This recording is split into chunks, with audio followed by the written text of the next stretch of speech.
berdialog dengan satu orang, doktor dari UIN, gitu kan. Habis khutbah Jumat, dia khutbah Jumat bahas tentang Al-Baqarah 120. A'udzubillahi minasyaitonir rajim, walan tarda ankal yahud walan nasara hatta tattabi millatahum. Kalian Allah mengatakan tidak akan pernah Yahudi Nasrani ya ridho sampai kalian mengikuti agama mereka. Agama kamu hai Muhammad dan pengikutmu akan terus dikejar oleh Yahudi Nasrani sampai kalian mengikuti agama mereka. Dicari 1001 jala supaya kalian meninggalkan agama kalian. Pertama dia jelaskan Yahudi itu siapa, Nasrani itu siapa, masih bokeh lah. Tapi di tengah-tengah khutbahnya dia bilang, tapi kita tidak boleh mengaku masuk surga sendiri. Karena siapa saja berbuat baik bisa masuk surga. Wah, ini luar biasa kalimat ini nih. Dia turun dari mimbar habis khutbah Jumat, saya datangin. Assalamualaikum warahmatullahi wabarakatuh, saya salaman. Saya bilang, akhi, saudaraku, tadi Anda ini membahasakan di atas mimbar, gitu kan? Kalau semua agama itu sama. Semua orang bisa masuk surga. Agama apa saja. Maka dia pertama, orang-orang jin ini yang paling pertama dijual sama dia adalah titel, gitu kan? Anda ini siapa? Titelnya apa? Pertanyaan begitu sama saya. Saya bilang, saya Khalid Basama, gak usah tanya titel, saya gak jauh dari Anda kok. Nah, waktu itu saya lagi disertasi S3, gitu kan? Saya bilang, bukan masalah jual titel di sini. Saya mau tanya pendapat Anda pribadi. Anda seorang doktor dalam Islam kan? Ngajar di UIN, itu di Makassar, masih IAIN. Ngajar di IAIN ya? Iya. Baik.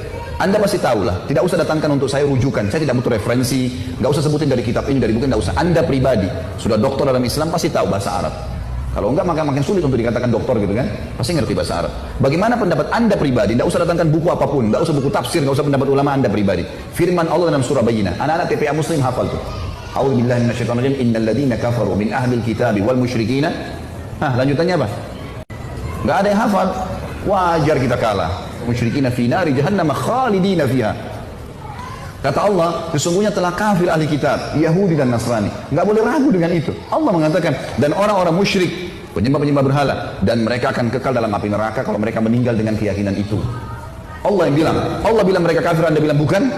Coba berikan pendapat, dia nggak bisa ngomong. Terus saya bilang lagi, bagaimana pendapat Anda pribadi dengan hadis Nabi Muhammad SAW? Riwayat Imam Muslim, hadis sahih kata Nabi, tidak ada seorang pun dari Yahudi, Nasrani, Majusi ini penyembah api, penyembah berhala, yang mendengarkan saya diutus menjadi Nabi, lalu tidak beriman pada risalah yang saya bawa, kemudian meninggal dalam keyakinan itu, kecuali masuk neraka. Bagaimana pendapat Anda dengan ini? Tidak bisa ngomong dia cuma bilang, lalu bagaimana perasaan mereka kalau kita ucapkan itu? Saya ketuk lantai masjid, saya bilang ini bukan masalah perasaan saudaraku, ini masalah keyakinan. Anda menyebarkan keyakinan yang salah. Kalau semua agama sama, saya sama Anda pindah Nasrani aja enak, nyanyi-nyanyi seminggu sekali masuk surga. Hah? Ngapain jadi muslim banyak haramnya? Enak nyanyi seminggu sekali. Buat dosa 50 tahun datang ngaku depan pasturnya, disiramin air masuk surga. Enak benar itu. Ngapain jadi muslim? Susah. Akhirnya ada satu marbot masjid sempat membawa dia dibawa ke ruangan masjid yang lain. Tapi subhanallah, bayangkan orang-orang seperti ini di tengah-tengah umat Islam marah mengendorkan kita dari agama.